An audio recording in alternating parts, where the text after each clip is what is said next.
کہ میں حضرت جی کو دم کرتا ہوں. لوگ کہیں گے یار جو حضرت جی کو دم کر رہا ہے وہ دم دمادم ہوگا کہ نہیں ہوگا؟ وہ تو دم دمادم ہے. وہ تو پتہ نہیں ہے پھلترو کمبخت کتنے کروڑوں روپے کما رہا ہے اور کچھ بھی علاج نہیں ہو رہا. جو بیماریاں جیسی تھی ویسی کی. ایک وہم ہو جاتا ہے بزرگوں کو بھی بعض دفعہ کہ یار شاید کچھ ہو رہا ہو. وہ کہتے ہیں ان کو آتا ہے ہمیں نہیں آتا. او بھائی نہ ان کو آتا ہے نہ آپ کو آتا ہے. یہ ہے ہی نہیں جو آئے گا کسی کو. یہ کوئی علم ہی نہیں ہے. یہ سینہ بسینہ ایسی فضول چیز چل رہی ہے جو جس کے سینے سے نکل کے جا رہی ہے اس کو نہیں پتا کہ کیا جا رہا ہے یہاں پہ.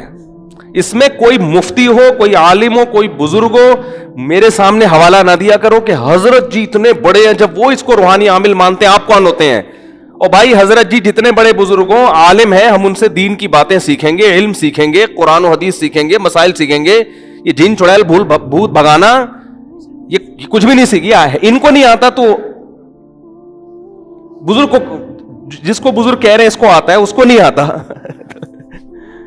فضول چیزیں بالکل. میں آپ کے سامنے ہوں, میں کتنا ان عاملوں کو چیلنج کر رہا ہوں. او بھائی تو لا یار تعویذ دے, کوئی جن چڑیل بھوت بھیجنا ہمارے پاس بھی.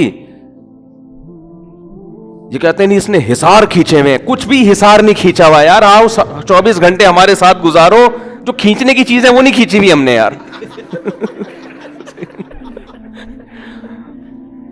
جو کرنے کے کام ہے ہم سے تو وہ نہیں ہو رہے. سارا دن اتنا مصروفیت میں گزر جاتا ہے, سیلفیوں میں, ملاقاتوں میں. اسی سے آج جامعۃ الرشید میں گیا ہوں, بیچارے اچھے لوگ آئے ہوئے تھے ملاقات کے لیے. میری کلاس کا ٹائم تھا, میں بھاگا بھاگا کلاس کی طرف, 15-20 بندے نظر آئے. میں نے کہا نہیں مل سکتا بھائی. 2-3 لوگوں نے کہا حضرت مسافہ. میں نے کہا میں مسافہ ایک سے کروں گا, میری 15 منٹ کی کلاس کا ناغہ ہوگا. وہ طلبہ کا وقت قیمتی ہے, وہ مختلف ملکوں سے, مختلف شہروں سے سفر کر کے بیٹھے ہوئے ہیں. تو جب پھر بھاگے میں نے کہا نہیں ملوں گا بس.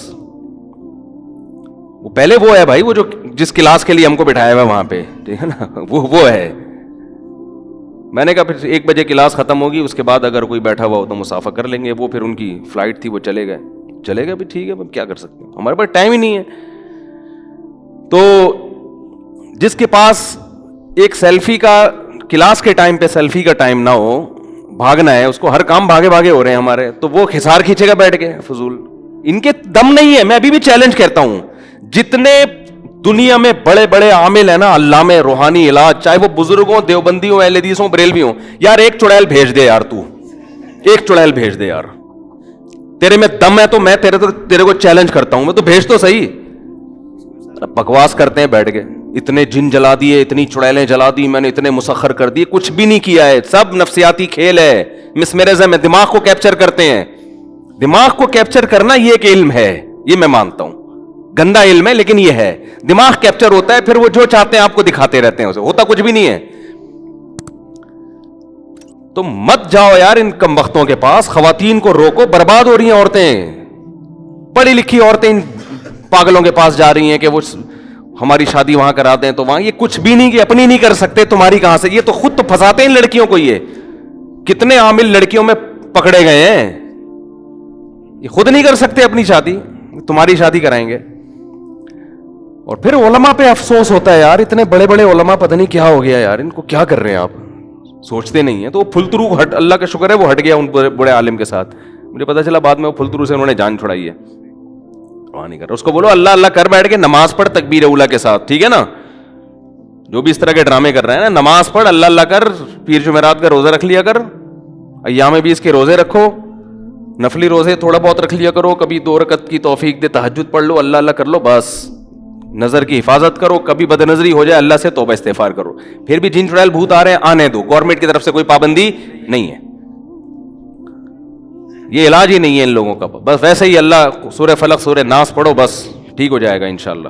جو ان کے پاس جائے گا وہی عذاب میں آئے گا. خیر غصہ آ گیا تھا میرا, بھڑاس نکال دی, اچھا ہے نا. تو بات کیا چل رہی تھی؟ ہاں, تو شعیب علیہ السلام کی جو قوم تھی نا, انہوں نے بولا جب میاں بیوی کا جھگڑا آئے گا نا, پتے پہ, درخت پہ کسی نے کچھ کیا ہوا ہے, درختوں پہ کیا ہوا ہے, بیل پہ کیا. ایک نے مجھے کہا, میں نے کہا اس گھر میں بیل ہی نہیں ہے, تجھے شرم نہیں آتی جھوٹ بولتے ہوئے؟ اور بیٹھے ہوئے ہیں داڑیوں والے اس کے پاس, مسٹنڈے بنے ہوئے کہ بہت پہنچے ہوئے ہیں یہ. یہ جتنی باتیں کرتے ہیں نا ایک بھی لاجک کے حساب سے ٹھیک نہیں ہوتی, ایک بات بھی ان کی ان لاجیکل باتیں کریں گے اور اسی پہ لوگ متاثر ہوتے ہیں. یار کچھ ہے بندے کے پاس, یار ایک لفظ بھی سمجھ میں نہیں آیا نا, کچھ تو ہے نا, ایک لفظ سمجھ میں نہیں آیا, کچھ تو ہے یار. اور جو چیخ چیخ کے بول رہا ہے یار میں بیٹھا ہوں نا, ایک چڑیل بھیجنا یہاں پہ یار, بھیج دو نا, ایک جن بھیج, اس کو کچھ نہیں کہہ رہے. فضول لوگ بالکل. اللہ پہ توکل کرو, اللہ پہ اعتماد کرو, کسی کا باپ بھی انشاءاللہ تمہارا کچھ بھی بگاڑ نہیں سکتا, صحیح ہے نا. اور کوئی مسئلے آئیں تو انبیاء کے ساتھ مسئلے نہیں آئے ہیں, پیغمبروں کے ساتھ مسئلے آئے تو انہوں نے کیا روحانی علاج شروع کیے ہیں. زکریا علیہ السلام کے ساتھ کتنا بڑا مسئلہ تھا, اولاد نہیں ہو رہی تھی, بہت بڑا مسئلہ تھا نا. وہ تو کہیں نہیں ملتا کہ وہ کسی روحانی علاج میں گئے, کسی نے کچھ کیا ہوا ہے, یار میں صحت مند بھی, میری زوجہ بھی صحت مند, اولاد ہی نہیں ہو رہی, مسئلہ کیا ہے. نہیں نہیں نہیں, دعائیں مانگتے رہے. اور پھر قرآن کیا کہہ رہا ہے, ذکر رحمت ربک عبدہ زکریا. دعا کا خدا کی قسم اتنا مزہ ہے دعا مانگنے میں, اتنا مزہ ہے. مسئلہ حل ہو ٹھیک تو بھی, نہیں ہو تو بھی, یار اللہ کے دفتر میں فائل جمع کرا دی ہے. ان لوگوں نے دعاؤں سے ہٹا دیا لوگوں کو, اللہ پہ اعتماد توکل سے ہٹا دیا ہے. زکریا علیہ السلام ساری زندگی مایوس نہیں ہو رہے, بڑھاپے میں اللہ سے دعا مانگ رہے ہیں. قرآن کیا کہہ رہا ہے, ذکر رحمت ربک عبدہ زکریا. تیرے رب کی وہ رحمت کا ہم تذکرہ کرتے ہیں جو اس کے بندے زکریا پر ہوئی. اذ نادى ربہ نداء خفیا, اپنے رب کو چپکے سے پکارا. کھلے عام کیوں نہیں پکار رہے, اس لیے کہ لوگ کہیں گے بوڑھے کو دیکھو کیا کر رہا ہے, اولاد کی دعائیں مانگ رہے. ایسی دعائیں چپکے سے ہی مانگی جاتی ہیں نا بھائی. کھلے عام مانگ رہے ہوتے, مسجد کے نمازیوں سے کہہ رہے ہو سب مل کے میرے لیے دعا مانگو اللہ مجھے اولاد دے دے. نمازی آ کے کہتے حضرت خیریت, آپ 90 سال کے, سر کے بال دیکھیں, خیریت تو ہے. تو اس لیے یہ دعا کیسے مانگ رہے ہیں, چھپ کے. ندان خفیہ, ربی انی وہن العظم منی, اے اللہ مجھے پتا ہے ہڈیاں بوسیدہ ہو گئی ہیں. واشتعل الراس شیبا, بال سفیدی میں بھڑک رہے ہیں. وَلَمْ أَكُنْ بِدُعَائِكَ رَبِّ شَقِيًّا, اے اللہ تیری رحمت سے نا امید نہیں ہوں. يَرِثُنِي وَيَرِثُ مِنْ آلِ یعقوب, ایسی اولاد دے دے جو میری اور آل یعقوب کی وارث بنے, ایسی اولاد چاہیے. وَجَعَلْهُ رَبِّ رَضِيًّا, نیک بنا اس کو, پرہیزگار بنا. اور جب اللہ خوشخبری دے رہا ہے تو حیران ہو رہے ہیں کہ میرے کیسے اولاد ہوگی ہے بھائی. اللہ نے کہا یا زکریا انا نبشرک بغلام, اے زکریا ہم تجھے ایک لڑکے کی خوشخبری دیتے ہیں. اسمہ یحییٰ, اس کا نام کیا ہوگا, یحییٰ. تو فوراً اللہ سے کہہ رہے ہیں انا یکون لی ولد, میرے اولاد کہاں سے ہو جائے گی, میں تو بوڑھا اور میری بیوی بانجھ. تو اللہ نے فرمایا کہ قد خلقتک من قبل, اے زکریا تو کچھ بھی نہیں تھا, ایک پانی تھا, اس پانی سے میں نے تجھے بنا دیا, تو کیا میں تیری بانجھ بیوی سے تجھے اولاد نہیں دے سکتا. پھر حضرت مریم علیہ السلام کے ساتھ کتنے مسائل آئے, کتنا بڑا مسئلہ حضرت مریم کے ساتھ, بغیر شادی کے حمل ٹھہر گیا. اتنی پریشان, یا لیتنی مت قبل ھذا, کاش اس دن سے پہلے میں مر جاتی. وکنت نسیا منسیا, میرا کوئی تذکرہ ہی نہ ہوتا کہ مریم نام کی کوئی عورت پیدا ہوئی ہے, کیونکہ ایک پاک دامن شریف عورت کو حمل ٹھہر جائے بغیر شوہر کے, وہ قوم کو کیا منہ دکھائے گی, قوم کو کیسے سمجھائے گی. لیکن یہ کہیں بھی نہیں کہ چلو اب کسی بابے ہیں وہاں روحانی ہیں ان سے رابطہ کرتے ہیں, شاید کچھ پڑھنے کو بتا دیں. وہ دعائیں مانگ رہی ہیں اللہ سے. حمل ٹھہر گیا, جب ولادت کا وقت آیا تو اللہ نے کیا فرمایا کہ حزی الیک بجذع النخلۃ تساقط علیک رطبا جنیا, اے مریم غم نہ کر, لا تحزنی, غم نہ کر. کھجور کے جو تازہ کھجورے ہیں نا, ان کی ٹہنی کو ہلا کے کھجور کھا اور پانی پی. اور جب کوئی تجھ سے پوچھے کہ یہ بیٹا کہاں سے آیا تو اشارے سے کہہ دینا انی نذرت للرحمن صوما فلن اکلم اليوم انسیا, کہ میں نے منت مانی ہوئی ہے آج روزے کی. پہلے زمانے میں خاموشی کا روزہ بھی ہوتا تھا, چپ کا روزہ.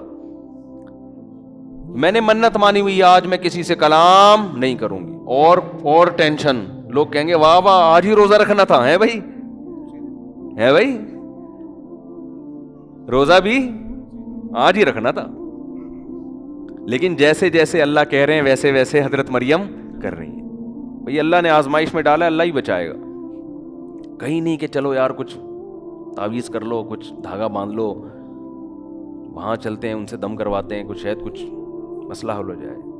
بھئی اللہ کی طرف سے آزمائش ہے, نکالے گا کون؟ اللہ. جیسے جیسے اللہ کہہ رہے ہیں فَأَتَتْ بِهِ قَوْمَهَا تَحْمِلُهُ, قرآن کہہ رہے ہیں اس بچے کو گود میں اٹھا کر اپنی قوم کے پاس آئیں. قوم نے کیسے تانے دیے. اللہ دیکھو, اللہ شروع میں ہی بتا دیتا قوم کو کوئی فرشتہ آتا اور مریم علیہ السلام کی قوم کو کہتا دیکھو ان کے حمل ٹھہرنے والا ہے, ان پہ شک نہ کرنا, یہ حمل کس کی طرف سے ہے؟ اللہ کی طرف سے, اور میں فرشتہ ہوں. اور وہ بچہ پیدا ہوتے ہی خود گواہی دے گا تو یہ اور بڑا معجزہ ہو جائے گا, اس سے تمہیں یقین آ جائے گا. اس کا نقصان کیا ہوتا کہ حضرت مریم کو ٹینشن ہی نہ ہوتی. اللہ نیک بندوں کو کچھ ٹینشن میں ڈال رہا ہے بھائی, کہ پریشانی میں ڈالوں گا پھر برات کا اعلان کروں گا, ایسے نہیں ہوگا. اور ہم چاہتے ہیں کہ کسی قسم کی ٹینشن ہو ہی نہیں, ایسے ہنسی خوشی مزے کی زندگی, 4 شادیاں, اتنے بچے, ہر ایک کی بیوی کا الگ الگ گھر, چاروں خوبصورت. اور جب دوسری شادی کا میرے سسر کو پتہ چلے تو گلے لگائے میرا بیٹا, میرا داماد کتنا اچھا ہے, ماشاءاللہ ماشاءاللہ, میرے داماد نے بڑا اچھا سنت زندہ کر لی میرے داماد. اور پہلی بیوی مسکرا کے ملے, آپ ہیں نر کے بچے ماشاءاللہ, اور آپ نے ماشاءاللہ ایک سنت کو زندہ کی. بڑی خوشی ہوئی آپ سے مل کے مجھے, اور میرا بڑا اچھا فیصلہ تھا کہ میں نے آپ سے شادی کی. سمجھ رہے, پیڑے کھانے کے, اور کاروبار بھی چلتا رہے, بزنس بھی چلتا رہے, صحت بھی فٹ فاٹ رہے, نہ ابا کبھی ڈانٹیں, کوئی ٹینشن ہی نہ ہو. اپنی مرضی سے صبح ہم اٹھیں, نماز پڑھ لیں, ٹھیک ہے, نہیں پڑھیں توبہ سے معاف ہو جائے گی, کوئی مسئلہ ہے, توبہ سے نماز معاف ہو جاتی ہے. علماء سے سارے گناہ توبہ سے معاف ہو جاتے, نماز بھی توبہ سے معاف ہو جاتی ہے, تو کیا ہو گیا, پڑھ لی ٹھیک ہے, نہیں پڑھے تو توبہ استغفر اللہ, معاف ہو جاتی ہے نا.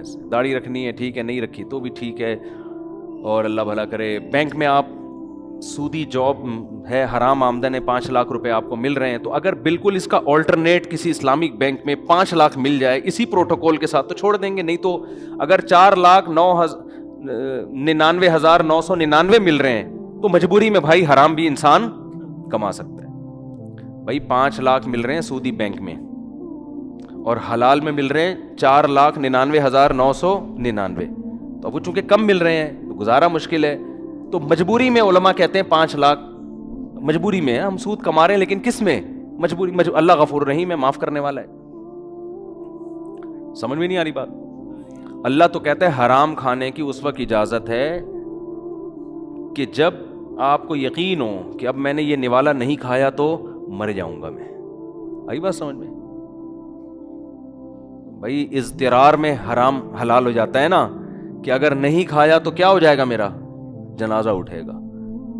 تو پھر بھی اتنا کھانے کی اجازت ہے جس سے کمر سیدھی ہو جائے. کوفتے بنا کے کھانے کی پھر بھی اجازت نہیں ہے کہ بریانی. بھائی خنزیر کھانے کی اجازت ہے نا جب موت کا خطرہ ہو, کہیں صحرا میں ہیں, مر رہے ہیں, تو اب مجبوراً جو آ جائے کھا لو بھائی, مر جائے گا ورنہ. تو اللہ کہتے ہیں اتنا کھائے کہ غیر متجانف لإثم, گناہ کی نیت نہ ہو, اور لا باغن ولا عادن, حدود سے تجاوز نہ ہو, بس جان بچانے کی حد تک کھایا جائے. آج یورپ میں کتنے لوگ ہیں یار جا کے کھا رہے ہیں, وہاں کے میک ڈونلڈ میں پرواہ ہی نہیں کرتے کہ حلال ہے کہ حرام ہے. کہہ رہے ہیں یار مجبوری. ایک صاحب یورپ سے ہو کر آئے, میں نے کہا آپ کیسے حلال کھاتے؟ کہہ رہے ہیں یار اب مجبوری تھی یار, اب مجبوری میں تو اللہ غفور رحیم ہے. تو میں نے کہا چکن آپ کیسے کھاتے؟ مردہ, وہاں تو مردہ چکن ہوتی ہے. کہہ رہے ہیں یار اب مجھے نہیں ملی کوئی قریب میں اسلامی ذبیحہ, تو میں نے کہا مجبوری ہے. یہ کہاں سے مجبوری ہو گئی بھائی, اس کو مجبوری تھوڑی کہتے ہیں. پھر جب زیادہ سمجھایا جائے تو کہتے ہیں یہ مولویوں نے دین کو بہت مشکل بنا لیا ہے. یعنی اللہ کا دین ایسا ہے کہ آپ جو مرضی کرتے پھرو یار, اللہ کا سرے سے کوئی حق ہی نہیں ہے بندوں پر, اس کو کوئی پابندی لگانے کی اجازت ہی نہیں ہے. اگر اتنا ہی آسان ہوتا کہ کھا لو, اگر ذبیحہ اسلامی مل جائے تو وہ کھا لینا, ورنہ یہی کھا لو, مجبوری ہے. مرغی کھانا کون سی مجبوری ہو گئی؟ ہندو بغیر گوشت کے 100 سال زندہ رہتے ہیں کہ نہیں رہتے؟ ویجیٹیرین ہوتے ہیں بہت سے ہندو, تو گوشت کھانا ہی مجبوری نہیں ہے. اور آپ کہہ رہے ہو کہ یار چونکہ ذبیحہ یاد رکھو آج کل مارکیٹ میں آپ کو حلال کرنے والے فتوے بہت مل جائیں گے. لبرلزم صرف یونیورسٹیوں میں نہیں پھیل رہا, مولوی بھی لبرل قسم کے پیدا ہو رہے ہیں. میں جانتا ہوں ایسے ایسے مولوی ہیں میوزک حلال, اور ایسے ایسے ہر قسم کا میوزک حلال. ایسے ایسے مولوی ہیں کہ انہوں نے سودی بینکوں میں جاب کو حلال کر دیا ہے, مشینی ذبیحے کو حلال کر دیا کہ بس بسم اللہ پڑھ کے کھا لو. مشین ذبح کر رہی ہے اور اللہ اکبر بھی کون ریکارڈنگ چل رہی ہے اللہ اکبر کی, قطعاً حلال نہیں ہے یہ کھانا. کیا کریں یار, سمجھ میں کیوں نہیں آ رہی. یورپ جب جاتے ہیں تو بعض دفعہ مشین بسم اللہ اللہ اکبر پڑھ رہی ہے اور مشین سے مرغیاں کیا ہو رہی ہیں ذبح, تو حلال نہیں ہے یہ حرام ہے. کہتے ہیں یار وہ فلاں مفتی کا, مفتی تو آج کل ہول سیل کے حساب سے کہیں بھی مل جائیں گے آپ کو. قرآن کہہ رہا ہے وَلَا تَأْكُلُوا مَا لَمْ يُذْكَرِ اسْمُ اللَّهِ عَلَيْهِ, جس جانور پر اللہ کا نام نہ لیا جائے. تو نام انسان لیتا ہے, مشین نہیں لیتی, وہ ریکارڈنگ ہے, اس کا نام لینا معتبر نہیں ہے. ہر جانور پہ بسم اللہ اللہ اکبر کا نام لے کے ذبح کیا جائے گا تو حلال ہوگا, اس کے علاوہ کوئی جانور حلال نہیں ہے. اور پاکستان کو آپ داد دو, جو خاندانی حلال آپ کو پاکستان میں ملتا ہے نا, پوری دنیا میں اتنی وافر مقدار میں کہیں نہیں ملتا. یہاں تو ایک ایک جانور پہ کھڑے ہو کر الحمدللہ نام لیا جا رہا ہے. خیر ابھی یہ میرا ٹاپک نہیں ہے. تو آپ کو جہاں لبرل لوگ ملیں گے نا یونیورسٹیوں میں, وہاں مولانا بھی کیا ہوتے جا رہے ہیں, لبرل. ایک مولانا سے میری بحث ہوئی, بڑے پڑھے لکھے ٹائپ کے, انگلش بھی بہت اچھی ہو گئی ان کی, تو اب وہ تھوڑے سے عجیب سے بن گئے. ابے بھائی انگلش کا مطلب یہ ہے کہ اب وہی بات آپ انگلش میں بیان کر دیں. قرآن حدیث تو وہی ہے, جیسے میں اردو میں بیان کر رہا ہوں, اردو صحابہ کے دور میں تھوڑی تھی, تو آپ پڑھے لکھے ہو گئے تو انگلش میں بیان کر دیں. لیکن جہاں انگلش آئے گی اسٹائل بھی گوروں والا آنا شروع. عجیب, چونکہ انگلش آ گئی ان کو, تو اب وہ اسٹائل, وہ مجھ سے بحث کرنے کے, مفتی صاحب یہ جو آپ بچوں کی ولادت کے کہتے ہیں نا زیادہ بچے, ایکچولی اس زمانے میں مسائل ہیں, ایجوکیشن ہے, ٹوپی ڈرامے نا وہ شروع کر دیے انہوں نے. میں نے کہا بھائی آپ کو بچے نہیں چاہیے کہ, لیکن قوم کو برباد نہیں کرو اپنی فضول باتیں کر کے. کہہ رہے نہیں آپ دنیا جائیں دیکھیں پتہ چلے گا. میں نے کہا جس دور میں اسلام نے زیادہ بچوں کی ترغیب دی ہے نا, اس میں ایجوکیشن کا مسئلہ نہیں تھا, اس میں عرب اپنے بیٹوں کو بھوک کے خوف سے قتل کرتے تھے کہ کھلائیں گے کہاں سے اس کو. اس قوم کو کہا جا رہا ہے کہ نسل بڑھاؤ. تو یہ سارے فضول باتیں ایک طرف ہو گئی. آپ کے پاس کھانے کو روٹی نہیں ہے, 2 بچے آپ سے پل نہیں رہے ہیں, جو اسلام بتا رہا ہوں میں آپ کو سمجھ میں آئے نہ آئے یہ آپ کا ہیڈک ہے, آپ نہ مانو اس کو, آپ چھوڑ دو اسلام کو, گورنمنٹ کی طرف سے کوئی پابندی نہیں ہے. لیکن آپ اپنی خواہشات کی بیس پہ اسلام کو چینج کرنے کی کوشش مت کرو.